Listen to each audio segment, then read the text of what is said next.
Yo, yo, yo, what's up? This is Matt here on Just for Fun. I'm going to show you the creative expertise deck, as I like to call it, or red polymorph in standard.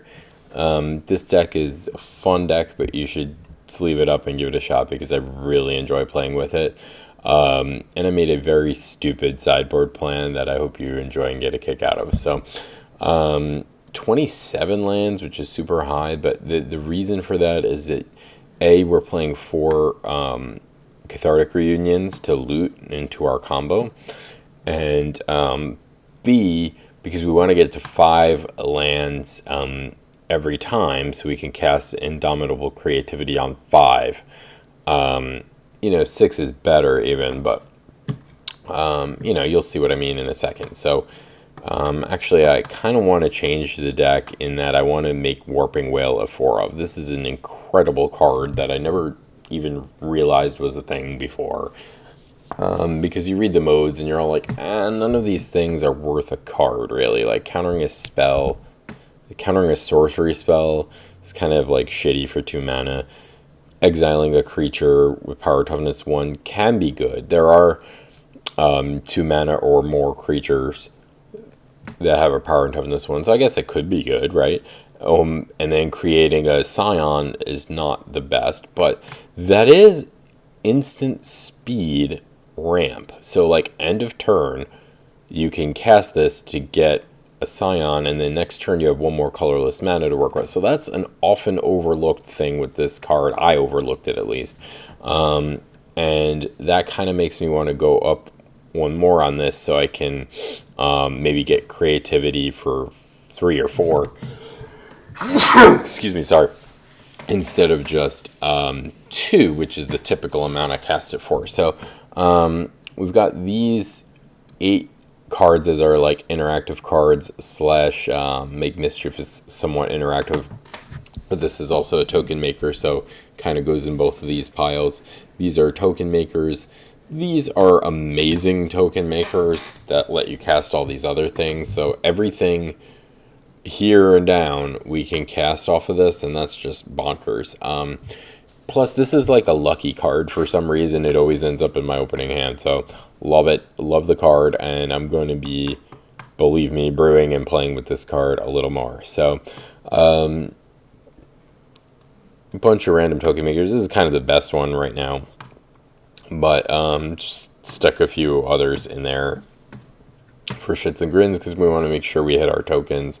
It's also why there's Spawning Beds, Westvale Abbeys, and Needle Spires for additional threats slash ways to make more creatures that we can creativity. So if in case you haven't noticed yet, how the combo works is we cast creativity on a bunch of our creatures, and because we only have 4 creatures in the deck, and this is searching our library for creature cards.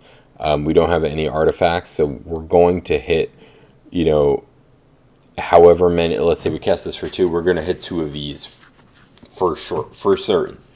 If we can get up to 4 and cast it and get all 4 for certain, we're probably going to win on the spot.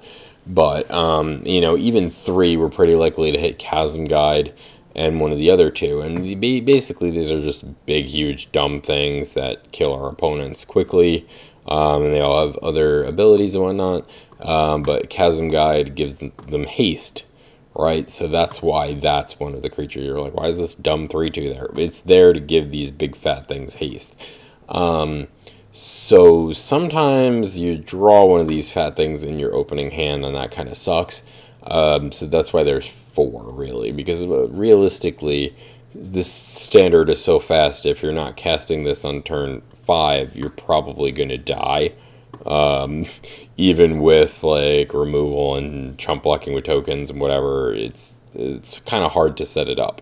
Sometimes though, we get so many tokens that we can just win off of damage, and Needle Spires is a good way to further that plan. Shock is okay with that too, so you can go wide. So basically, game 1, if we win with this configuration, it's possible opponent's going to board in like a bunch of stuff that would be good against our combo. So what I've done with the sideboard, instead of like tweaking, cards to tweak the matchup. I've just basically have enough cards here to board into a red-white aggro deck, and we can just board out the whole combo and some lands, right? Because 27 is a lot of lands, and we can go down a little bit and board in these 15 aggro cards and kind of go nuts, right? So think it's kind of like a very, very fun sideboard idea. In the matchups, I only got to do it once and it didn't work out, unfortunately. So you won't really see that in action too much, but I always love a transformational sideboard. I think it's a blast, and I think this deck is really a lot of fun.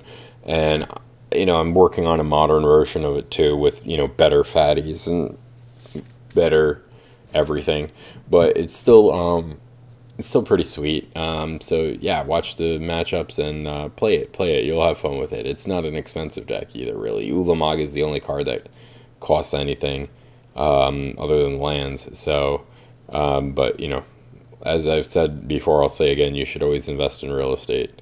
All right, peace.